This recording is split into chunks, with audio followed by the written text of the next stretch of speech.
I think at our biggest, I always estimated around 5,000 mothers and kids. But there was always this central house with the ever-open door. So if it didn't work out, if you got into another bad relationship, you could always come back, like any good family. And it was so important because most violent families, they all fall out with each other. They don't have family. It's incredibly lonely. We were the mother house, and they knew whatever they did with their lives, whatever they fucked up, they could always come back home. First thing Hounslow Council did was to take out warrants for my arrest as soon as we were overcrowded. And he was right, we were overcrowded. But instead of anybody saying, what can we do to help? The answer was, we'll take out warrants for her arrest. Well, it didn't bother me.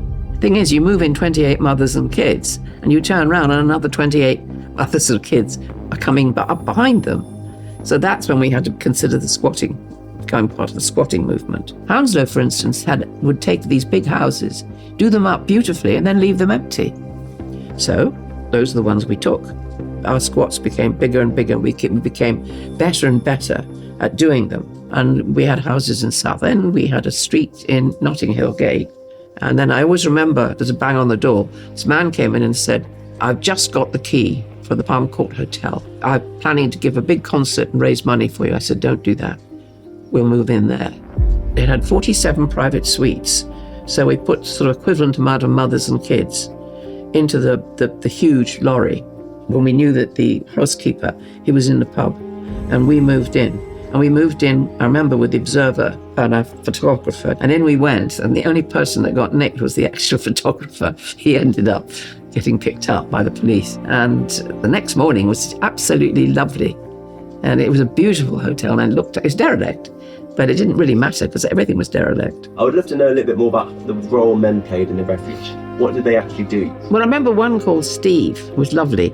He was a good carpenter. First thing he did, he fixed all the banisters so their children it was dangerous. Really, what I wanted most out of the men is that they would work with the children because their children hadn't known good gentlemen. Because what you're doing is you're recreating in a refuge, which it should be, is a normal, warm, loving family. And that includes men and women. It's lovely now because I know the children who are now grown up and have their own children.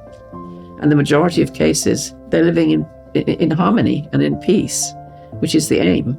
If you come from a violence-prone family, you need intervention as early as possible. But we don't do that. We don't think in terms of generational family violence.